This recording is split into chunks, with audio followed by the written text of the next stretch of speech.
Greetings. This is Evan Swenson. Welcome to Alaska Outdoors. Have you noticed when you're fishing with a group of people, there's always one angler who just doesn't fit in with the group? I don't mean they have bad breath or a contrary personality. It's the fish they were catching or not catching. Like the time I was fishing in southeast Alaska out of George Inlet Lodge. Everyone but one guy was catching halibut. The guy who didn't fit in was catching sand sharks. Every time his line went down, wearing the same bait as everyone else and fishing on the same side of the boat at the same depth, he came up with a sand shark. Then there was the day I was fishing for silvers on the Little Kamishak River. I couldn't miss. It was every cast a fighting acrobatic silver. The next day when we returned, the person I was fishing with couldn't miss, and I couldn't get a bite. We were fishing in the same hole, the same way, and exactly the same way as the day before, but if we had to eat our catch for lunch, I'd have gone hungry. To make matters worse, everyone else in the party was catching.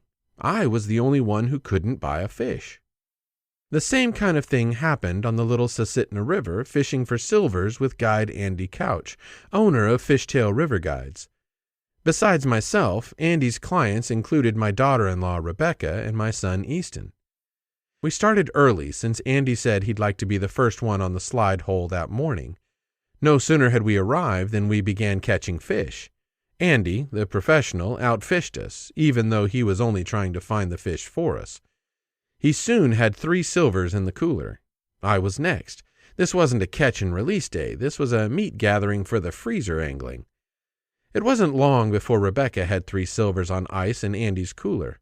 Along the way, we had taken and released a couple of pinks or chums.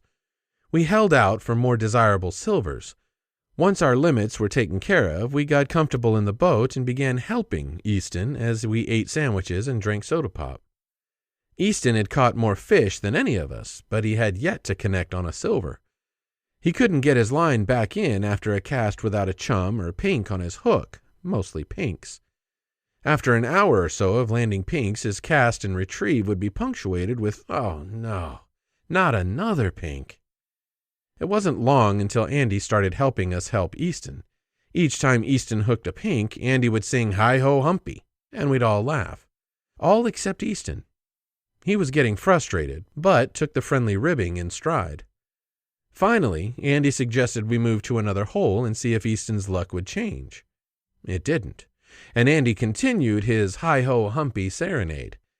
It wasn't long before Easton's good-natured smile disappeared and he started fishing in concentrated earnest.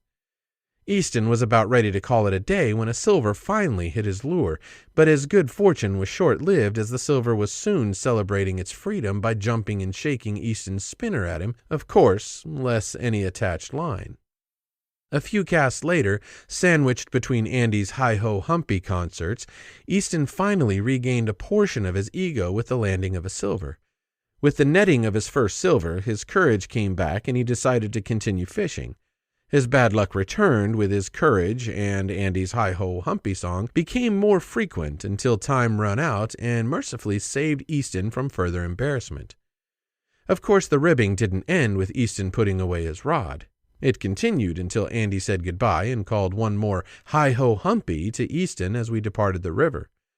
Even after we got home and reported our trip to the family, we smiled and sang "Hi-Ho Humpy."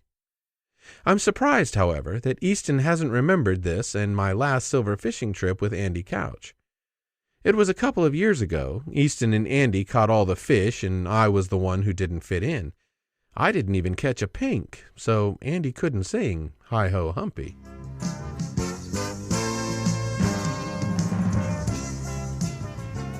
When you go outdoors, take a young person with you and teach them by your example what it means to be a sportsman. Behind the wheel or in the boat or on the road or in the lake, take the high trail and practice ethics of fair chase. Goodbye and good luck. May God bless you in the land of the midnight sun, and may your days be happy and long in Alaska's outdoors.